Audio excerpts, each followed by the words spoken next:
रहो यहाँ का माहौल बना हुआ है। जैसे 3 मुस्लिम कैंडिडेट खड़े हो गए, क्या लगता है इस बार वोट बटेगी या कौन बाजी मार जाएगा? ज़्यादा लोग भर्ती तो रहा ही, इसमें कोई शिकवाली बात ही नहीं है। लेकिन अब देखो क्या होता है, ये तो ऊपर वाला जा सकता है। हम जो है सोच रहे हैं और ऊपर वाले ने लिख दिया, इसकी भी जीत होनी है। तो इसमें कहना कुछ बेकार है, 2 दिन के बाद में फिर पता लग जाएगा। वैसी की पार्टी पूरे जोर लगा रही है और वैसी बात हर आदमी जोर लगाता है भाई। अपनी कंट्री में कौन कसर रखता है, लेकिन किस्मत में जिसकी है और जिसे ऊपर वाले ने लिख दिया है आना हुआ। अमानतुल्लाह जैसे 10 साल से विधायक रहे हैं, तो क्या मत बोलो कुछ भी, कोई फायदा नहीं इस बात से।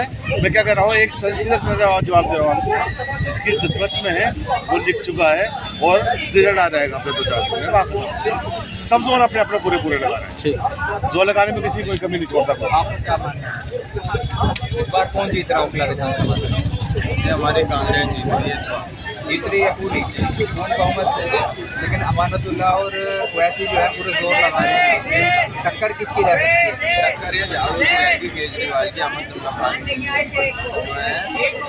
फिलहाल टक्कर है पूरे कांग्रेस।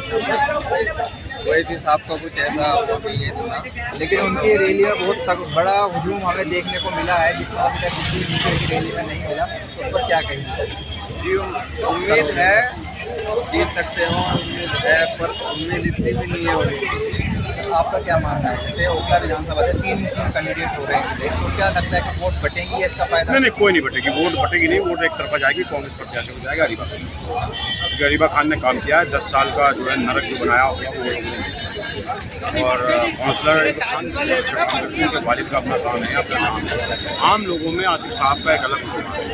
लोगों ने देखा है कि पुलिस को डाका नहीं डालने दिया, अवैध उगाही नहीं होने दिया, मार्केट को टाइम से पहले बंद नहीं होने दिया, बिजली विभाग ने मीटरों के नाम पे, कटियों के नाम पे अवैध उगाही नहीं की। आसिफ साहब से डरते थे। एमसीडी के लोगों को यहाँ पिटते हुए देखा, तो वो सब लोगों को याद है कि आसिफ साहब ने हमेशा लोगों के लिए काम किया है। जैसे काउंसलर में जिताया था वैसे अरीबा जीतेंगे, कोई टक्कर में नहीं है। तो चुनाव में चलता है, लोगों को इकट्ठा करते हैं, अपना ताकत दिखाते हैं, एक सरकार में और एक केंद्र में सरकार में। और कांग्रेस ना केंद्र में सरकार में, ना प्रदेश में सरकार है, तो इसलिए लोग सोचते हैं। और एक MIM के आए हैं वोट कटुआ सिफार रहमान साहब, उनसे हमदर्दी है, लेकिन ओवैसी ने उनको इस्तेमाल किया पर्दे के पीछे अमित शाह के लिए। तो लोग समझ रहे हैं, तो ताकत अपनी अपनी दिखाते हैं। कांग्रेस सरकार में नहीं है, कांग्रेस के पास इतने संसाधन भी नहीं है, और कांग्रेस ग्राउंड पे काम कर रही है, तो इसलिए लोग कांग्रेस को कम आंक रहे हैं। कांग्रेस एक तरफा है और कोई वोट नहीं पटेगा। और इतिहास में ओखला के अंदर कभी भारतीय जनता पार्टी नहीं जीत सकती, ना पहले जीती और ना आगे जीत सकती। जैसे शिफाउर रहमान की रैली में देख रहे हैं कि हुजूम बढ़ता जा रहा है, तो उसको क्या? शिफाउर रहमान विक्टिम है, इसमें कोई दोष नहीं। और शिफाउर रहमान 5 साल बाद जेल से, लोग देखना भी चाहते हैं। रिश्तेदारी है, मुसलमानों में आपस में रिश्तेदारी होती है, शादी क्या होता है, लोग देखने आते हैं, केवल देखने आते हैं। ओवैसी को लोग देखने आते हैं, लेकिन वोट नहीं देते। उसका आंकड़ा बता रहा हूँ मैं, बकबकी नहीं करता, आंकड़ा बता। लोकसभा चुनाव में ओवैसी ने पूरे देश में चुनाव लड़ा, 0.2% 2-3% वोट।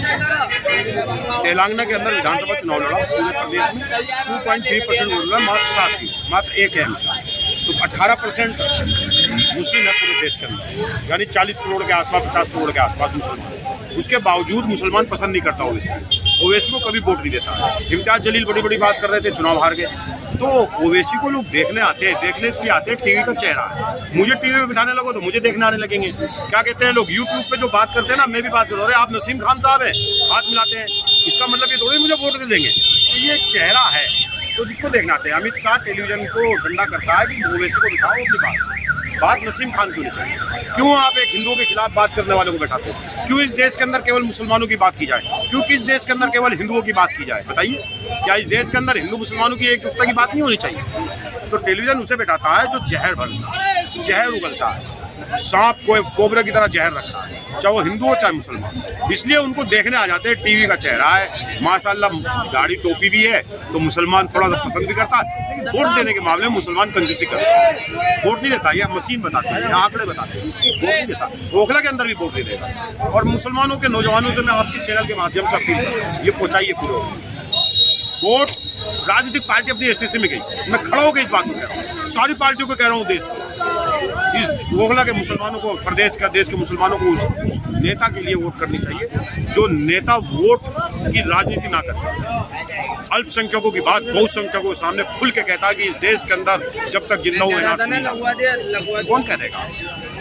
जो खड़ा होकर के कहता है संबल पीड़ितों के साथ में हूं, कौन कह देगा? जो खड़ा होकर के कहता है जामिया के अंदर जो लट बरसाया गया मुस्लिम बच्चियों में, उनके साथ में खड़ा हूं, कौन कह देगा? जो ये कहता है कि संविधान को खत्म नहीं होने दूंगा क्योंकि संविधान प्रोटेक्ट करता है मुसलमानों को और दलितों को, बहुसंख्यकों की नाराजगी कौन ले सकता है? उसका नाम है राहुल गांधी। इसलिए मुसलमानों को ये नहीं देखना चाहिए कौन जीत रहा कौन हार रहा है, मुसलमानों को केवल राहुल गांधी को ताकत देनी चाहिए, राहुल गांधी। और राहुल गांधी एक ऐसा नेता है जो इस हिंदुस्तान की राजनीति में मोदी को नुकसान पहुंचा सकता है, कमजोर कर सकता है। हमने ठेका नहीं लिया बीजेपी हारे या जीते, होगला के मुसलमानों ने ठेका नहीं लिया। हमें मतलब नहीं बीजेपी को वोट ज्यादा मिले कम मिले, हमें मतलब नहीं हमें कांग्रेस को 1 वोट मिल रही है 1 लाख वोट मिल रही है। मेरा दायित्व है मेरी जात बिरादरी के लिए, मेरे लिए प्रोटेक्ट, मेरे लिए सुरक्षा की जो बात कर रहा है, जो कह रहा है इस देश के अंदर एनआरसी नहीं लागू, जो कह रहा है संबल के पीड़ितों के साथ में हूँ, जो कह रहा है जामिया के लोगों के साथ में हूँ, जो कह रहा है गुजरात के अंदर मुसलमानों के साथ जो कत्लेआम हुआ गलत हुआ,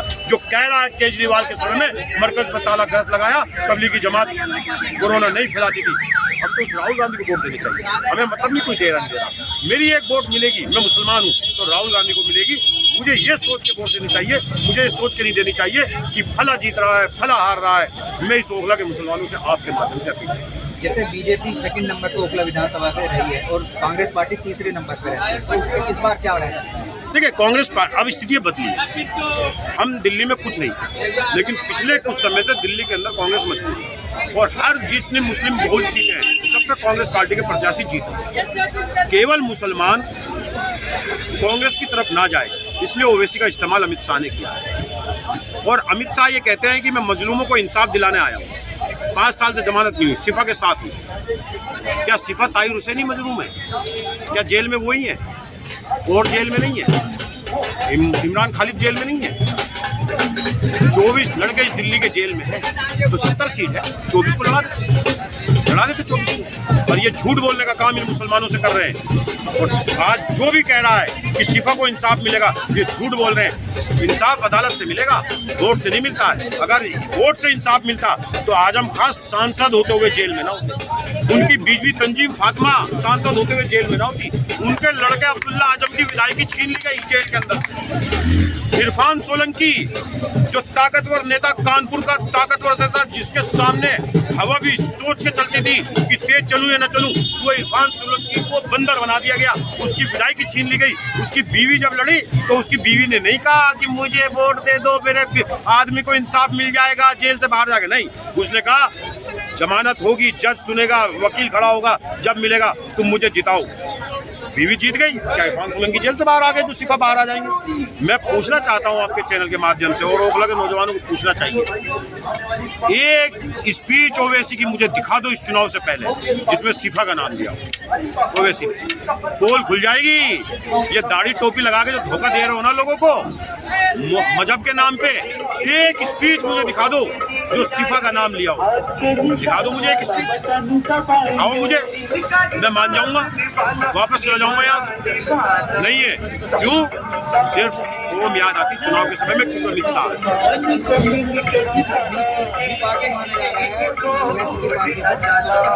अब भी नहीं है, अब तो गठबंधन हो गया, एक ही पार्टी, अमित शाह, मोदी और ओवैसी और केजरीवाल सब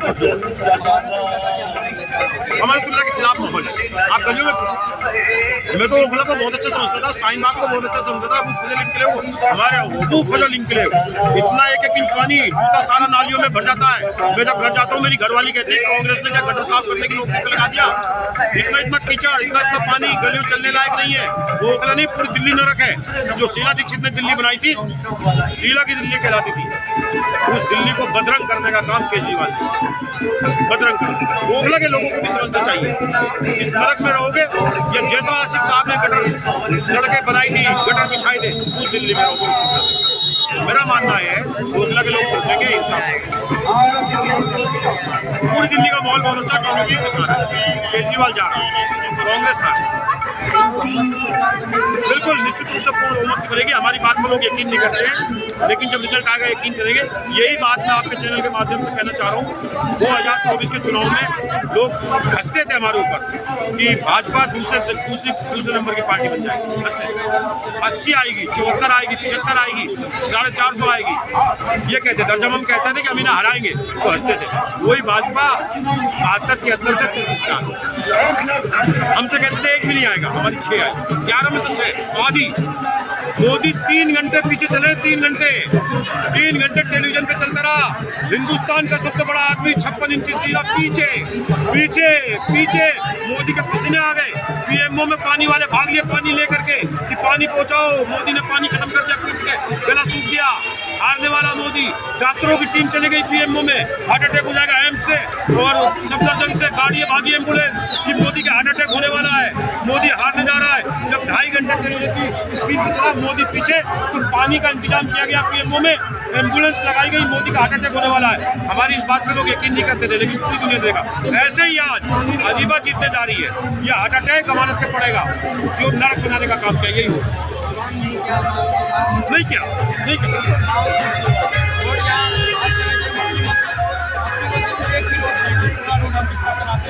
रिक्शा लेके जाते हैं, रोड से पलट जाता है। कई बार सवारी को चोट लग गया है, भाई भेजा के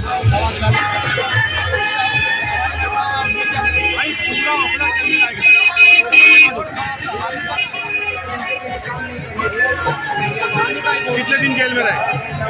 कितने दिन जेल में? कितने साल विधायक हो गए? केवल 72 दिन में ही काम होना था सारा। उसके बाद क्या पिकनिक मनाने जाते थे?